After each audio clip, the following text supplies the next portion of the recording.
Manchester United punya reputasi besar soal akademi. Class of 92 jadi legenda. Filosofinya jelas, jika cukup bagus, berarti cukup tua. Tapi ada satu sisi lain dari cerita ini. Beberapa produk asli akademi mereka justru menemukan kejayaan bukan di Old Trafford, melainkan di klub lain. Dan kisah mereka cukup menyakitkan bagi fans United. Kita mulai dari nama paling sukses, Gerard Piqué. Datang ke Manchester United di usia 17 tahun, dididik di sistem muda United. Bek yang tenang, elegan, dan cerdas membaca permainan. Tapi saat itu lini belakang United diisi raksasa, Rio Ferdinand dan Nemanja Vidic. Peluang bermain sangat terbatas. Akhirnya Piqué kembali ke Barcelona, dan di sanalah semuanya berubah. Ia memenangkan Liga Champions, La Liga, Piala Dunia, Euro. Ia menjadi salah satu bek terbaik generasinya. United kehilangan calon legenda terlalu cepat. Lalu ada Paul Pogba. Didatangkan ke Akademi United di usia remaja dan berkembang di tim muda. Ia menunjukkan potensi besar sebagai gelandang modern. Kuat, teknis, visioner. Namun kesempatan di tim utama sangat minim. Kontrak habis, Pogba pergi gratis ke Juventus. Di Italia, ia menjelma jadi superstar. 4 gelar Serie A, final Liga Champions, masuk nominasi pemain terbaik dunia.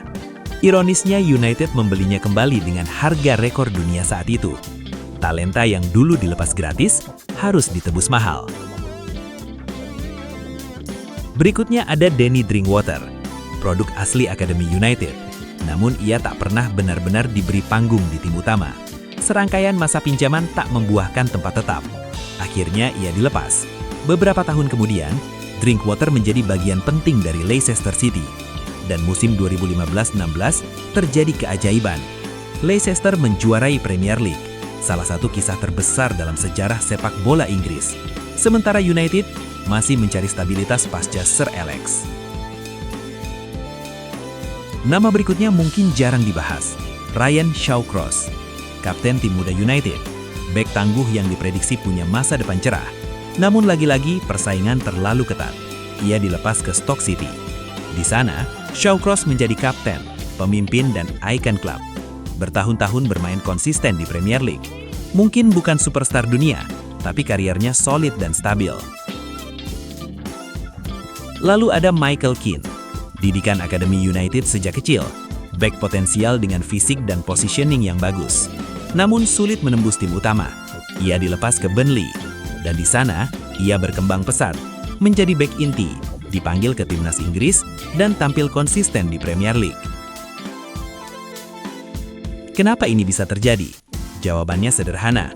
Manchester United adalah klub dengan tekanan besar. Targetnya selalu juara. Kesabaran untuk pemain muda tidak selalu panjang. Selain itu, persaingan internal sangat brutal. Ketika satu posisi sudah diisi pemain kelas dunia, talenta muda sulit mendapatkan menit bermain.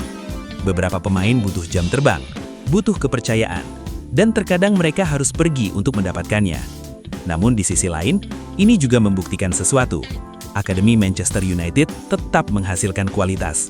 Jika para pemain ini bisa sukses di tempat lain, berarti fondasinya memang kuat. Hanya saja, tidak semua cerita indah berakhir di Old Trafford. Sepak bola penuh dengan bagaimana jika. Bagaimana jika Piqué bertahan? Bagaimana jika Pogba dipercaya lebih awal? Bagaimana jika beberapa talenta diberi waktu lebih lama? Kita tidak pernah tahu. Yang jelas, beberapa bintang lahir di Carrington, tapi bersinar di langit yang berbeda. Dan itulah ironi besar sebuah akademi raksasa.